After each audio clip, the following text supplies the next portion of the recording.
Oke, saya hari ini akan mengajarkan tentang ringkasan ya perjalanan Pekan Kudus dari diagnosis hingga kemenangan. Ini adalah lanjutan seri pengajaran Pekan Kudus pasca eh, dari saya. Setelah ini eh, sebelumnya saya sudah review tahun mengulas perjalanan pasca dari Sabtu Lazarus hingga Minggu Pasca. Nah, materi ini ringkasannya yang sebenarnya akan bisa menangkap secara utuh dari Sabtu Lazarus sampai Minggu Paskah. Oke, saya mulai dari Sabtu Lazarus.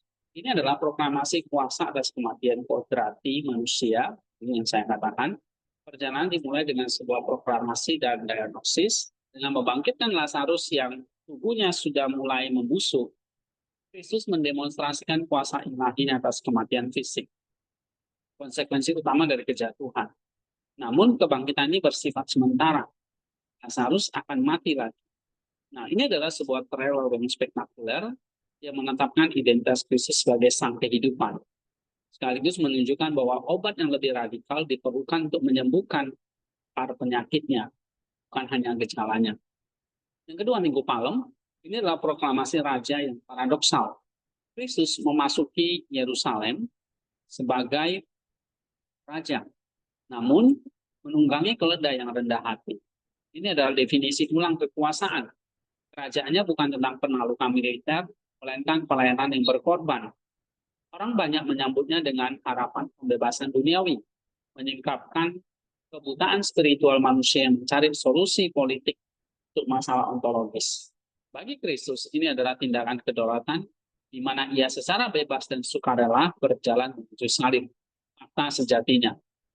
Yang ketiga, Senin dan Selasa Kudus. Ini adalah panggilan untuk berbuah dan berjaga-jaga. Setelah proklamasi, fokus beralih ke respon kita. Melalui ikon pohon ara yang tidak berbuah dan gadis-gadis bodoh yang kehabisan minyak, kita diperingatkan dengan keras terhadap iman yang steril dan kemalasan spiritual. Saint Maximus mengajarkan bahwa tidak ada penyatuan dengan Allah atau teosis tanpa perjuangan nyata untuk mempraktikkan kebajikan atau praksis. Iman harus menghasilkan buah, dan pelita jiwa harus terus diisi dengan minyak anugerah ilahi melalui doa dan kewaspadaan, sehingga dengan minyak itu, dengan energi itu, kita bisa melakukan praksis atau mempraktikkan kebajikan yang membuktikan bahwa iman kita hidup. Dan iman yang hidup inilah menjadi satu perjuangan kita untuk menyatu dengan Allah dan pada akhirnya adalah mencapai teosis. Sehingga kita dipanggil tidak hanya menjadi orang yang baik atau orang yang bajik, tetapi menjadi orang yang kudus, karena Allah adalah kudus. Sehingga kita bisa menyatu dengan Allah yang suci, yang kudus itu. Telah disebut dengan teosis. Dan itu panggilan kita pada Senin dan Selasa Kudus. Gereja mengajarkan seperti itu kepada kita. Kita memahaminya. Nah, kemudian kita masuk ke Rabu Kudus. Ini tentang pertobatan. Drama pilihan kehendak bebas. Hari ini adalah studi kasus tentang dua kemungkinan takdir dari kehendak bebas manusia. Perempuan pendosa dalam pertobatan yang boros menunjukkan bagaimana kehendak dapat berbalik menuju Allah di dalam kasih. Sebaliknya, Yudas Iskariot yang dibutakan oleh cinta diri atau filotia dalam bentuk cinta uang menunjukkan bagaimana kehendak dapat mengeras dan berbalik dari Allah menuju pengkhianatan. Ini adalah panggilan terakhir untuk memilih jalan pertobatan sebelum misteri sengsara dimulai. Jadi kita dipanggil untuk berjaga-jaga dan berdoa, untuk menghasilkan buah, dan juga untuk terus hidup di dalam pertobatan, untuk meminta belas kasihan Allah. Bukan cinta diri filotia seperti Yudas Iskariot, tetapi memilih jalan pertobatan. Kemudian yang kelima, Kamis Kudus. Ini adalah penetapan misteri penyembuhan. Pada malam sebelum sengsaranya, Kristus bersama dengan murid-muridnya ya mewariskan instrumen bedah dan obat bagi penyembuhan kita. Melalui pembasuhan kaki, ia menunjukkan kerendahan hati atau kenosis sebagai pola kehidupan ilahi. Melalui Ekaristi, ia memberikan kemanusiaan yang telah diilahikan sebagai obat keabadian.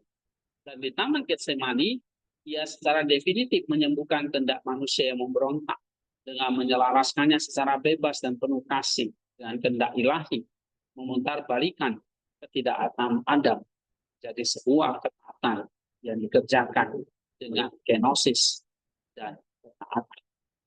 Nah, saudara, yang keenam, Jumat Agung, operasi bedah ilahi di kayu salib. Ini adalah puncak dari tindakan terapeutik yang radikal.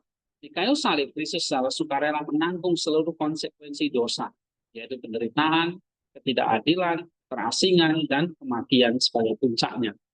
Dengan memeluk rasa sakit yang menyembuhkan perbudakan kita pada kenikmatan atau hedon. Dengan mengalami kematian, ia menghancurkan tirani maut dari dalam. Salib karena kekalahan, tapi tahta tersembunyi dari mana Kristus melalui ketaatan sempurna mendamaikan seluruh alam semesta atau kosmos ini. Yang ketujuh, Sang Kudus. Ini adalah keheningan yang menaklukkan dan menguduskan. Pada Sabat Agung ini, Sang Pencipta beristirahat di dalam kubur setelah menyelesaikan karya penciptaannya kembali. Ini adalah keheningan yang aktif, tubuhnya yang tak terpisahkan dari kealahannya, menguduskan kubur. Sementara jiwanya turun ke Hades sebagai penakluk, membebaskan para tawanan. Kematian itu sendiri ini telah dimasuki dan diisi oleh sang kehidupan. Banyak dari jalan buntu menjadi sebuah lorong menuju kebangkitan. Dan yang terakhir, Minggu Paskah. Inilah ledakan kehidupan dan awal ciptaan baru. Perjalanan mencapai puncaknya dalam ledakan sukacita yang universal. Bangkitan Kristus bukanlah sekedar kembali ke kehidupan lama, tapi sebuah transformasi total kodrat manusia ke dalam keadaan yang dimuliakan dan tidak fana. Kematian telah dikalahkan secara definitif. Kristus kini berdiri sebagai Adam baru, malah dari sebuah ras manusia baru. Dialah malahnya dari manusia, dari ras manusia yang baru. Dia memberikan pintu menuju teosis kita secara terbuka, mengundang kita untuk berpartisipasi dalam kehidupannya yang telah bangkit melalui iman dan sakramen-sakramen gereja. Paskah bukanlah akhir, tapi fajar dari ciptaan baru. Saudara, ini adalah ringkasan dari Pekan Kudus kita. Ini adalah satu perjalanan dari diagnosis kita mengalami sakit sampai kita mengalami kesembuhan dan kemenangan bersama dengan Kristus. Mati teosis bersama dengan Dia.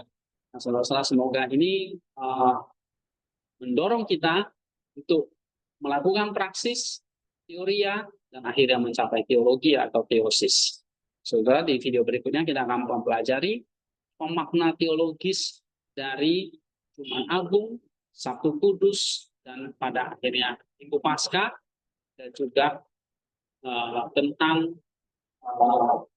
masalah Hades, ya. Ini sangat penting karena banyak yang tidak memahaminya. Bagaimana kok Allah itu bisa mati, dan kenapa jiwanya turun ke Hades, siapa yang turun ke sana, dan berbagai macam pertanyaan.